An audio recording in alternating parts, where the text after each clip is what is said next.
位伫新化宝兴大地庙的两边有一口100年的古井，今年5日节受到神明指示，自透早就点香拜拜，请古文大帝来坐镇。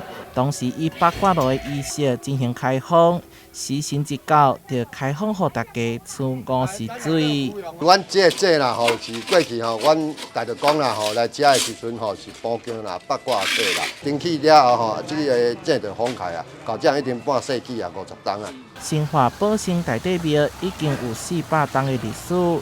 地方相传，这口古井到达至少有200-300档的时间。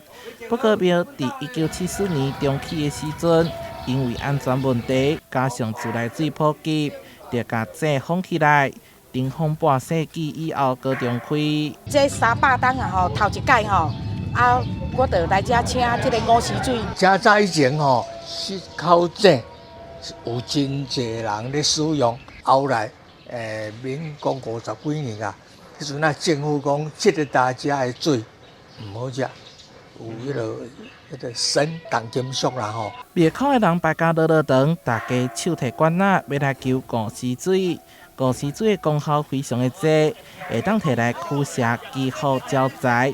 庙方伫指示站已经甲古井口整理好势。